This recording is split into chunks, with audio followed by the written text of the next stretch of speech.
The thing about Morbius is that it makes the Venom movies look like a masterpiece.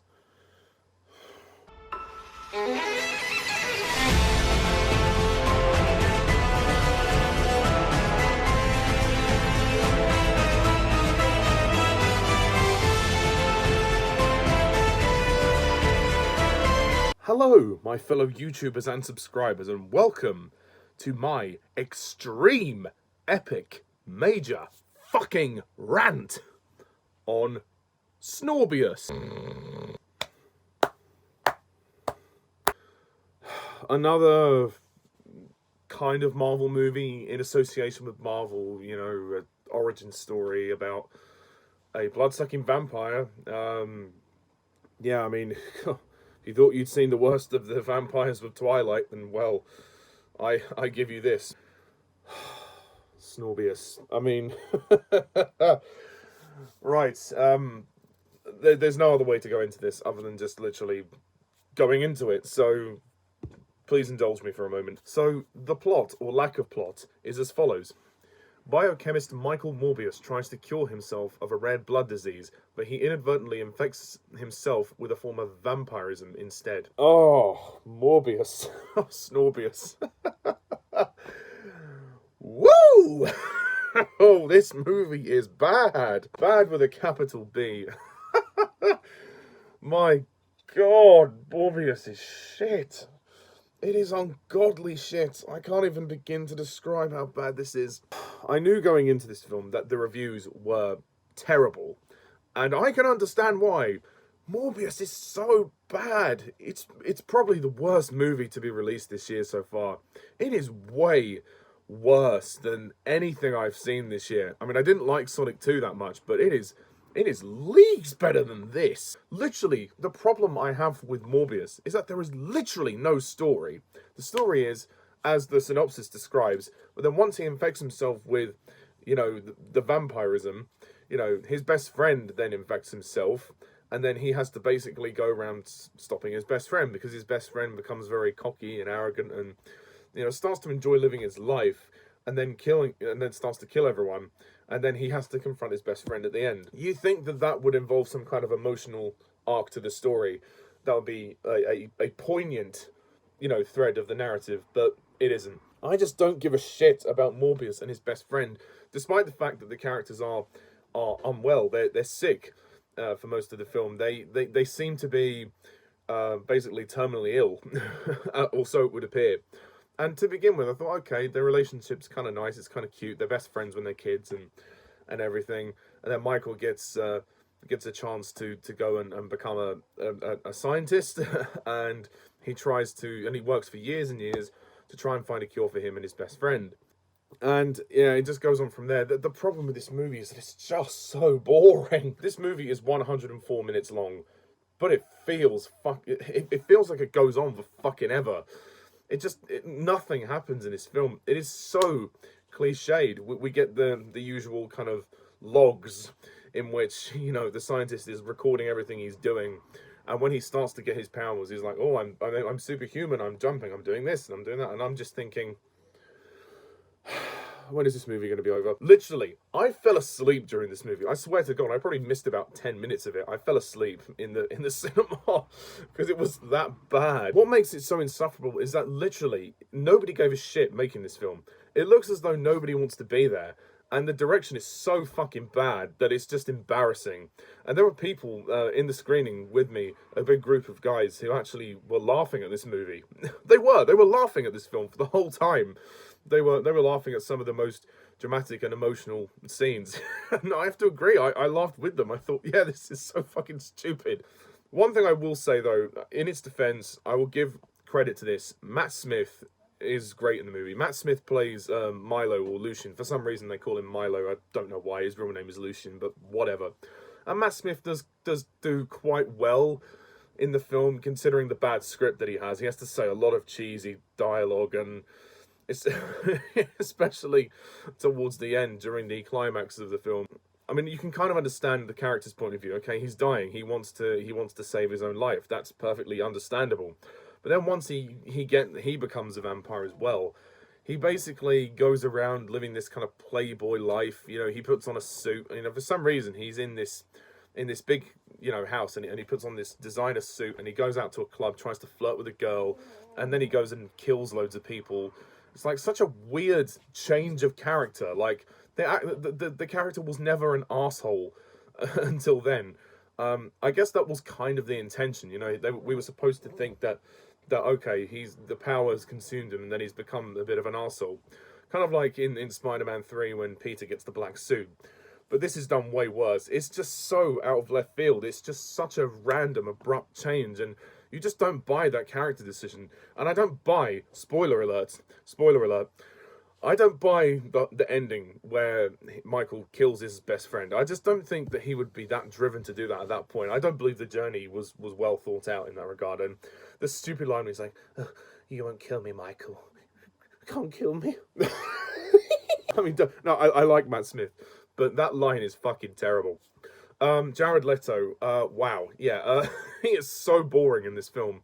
Literally, he plays the character depressed, and you can kind of understand from a certain point of view. He's a sick man. He's unwell, but there's no emotion. Literally, there is nothing. He doesn't even emote in his face, not once, and it's really, really fucking annoying.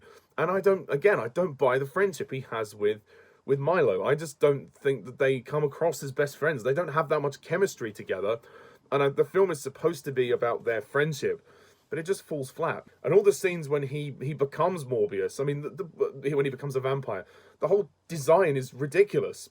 Like I said, to the point where people in my screening were laughing, and I was laughing as well. When he first transforms into a vampire, they try to make it all dark and atmospheric, a bit like in Batman Begins when Batman first appeared. And he's kind of hidden in the shadows. The way that it's designed, you know, with the red eyes and the CG weird face and the big teeth, it's... I mean, just get out of here. It's just fucking embarrassing. The visual effects are not bad, but they do look a bit fake. They do look a bit unfinished, and I would have preferred if the movie took time to make it look a little bit crisper. There are certain moments when the film actually has some of the action in slow motion, and you can kind of tell the obvious CG effects as well. The fight scenes are weightless because I don't care about what's going on. I don't care about any of the characters. And the story, I mean, for such a thin narrative, it's such a mess. The narrative is not much. It's a very basic story, easy to follow, but there's no substance. Literally, after he turns into a vampire, there's no story. Like we're supposed to believe it's then an emotional story about him and his friend.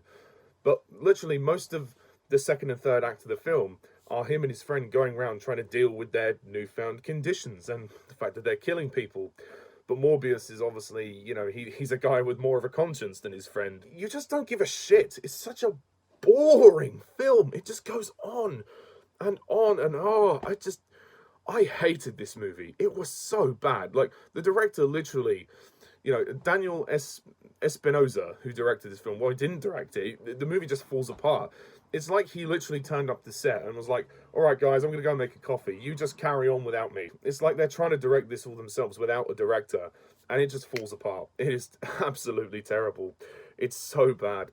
And the visual style of the film, I understand why they're trying to go dark. They're trying to make it look kind of mysterious and scary, but the visuals are so bland. I don't like the cinematography. I think it's too filtered. It's too dark. It just looks too bleak.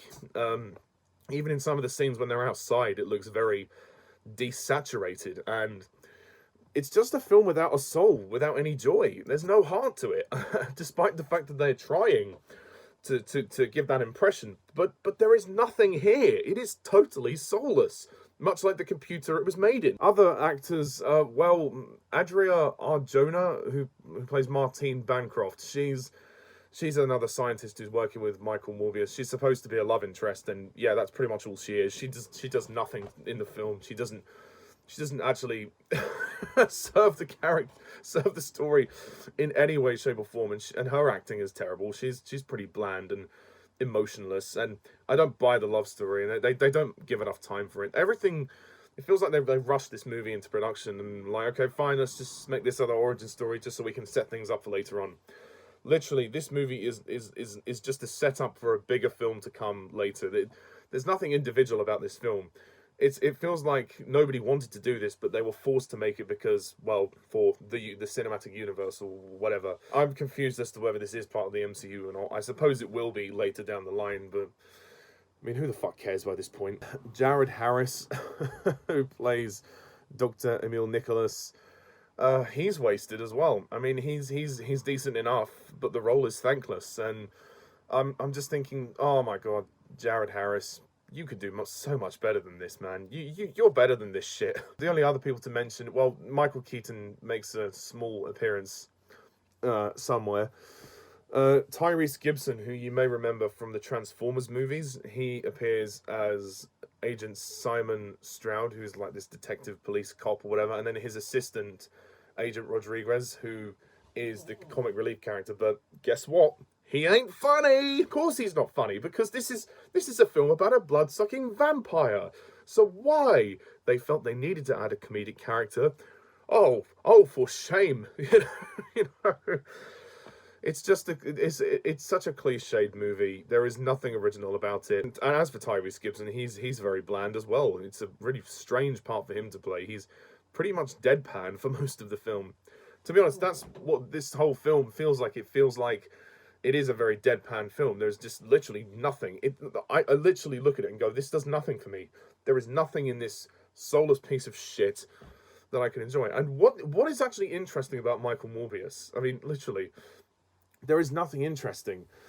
You know, it's at least it isn't long. That's the only good thing. But it feels long. It feels longer than it is. But what a disaster. The script is a mess. It's just all over the place. For such a thin plot, why is it such a mess? I've got no idea. Like I said, Matt Smith is kind of the saving grace of it, but other than that, don't bother with this shit. It's a fucking disaster. It's a cinematic disaster of epic proportions, and it's, so far for me, the worst movie of this year. So fuck this. Don't forget to avoid this movie like fucking COVID. I'm gonna rate this abominable piece of shit E equals MC squared, or in other words, 0 out of 10.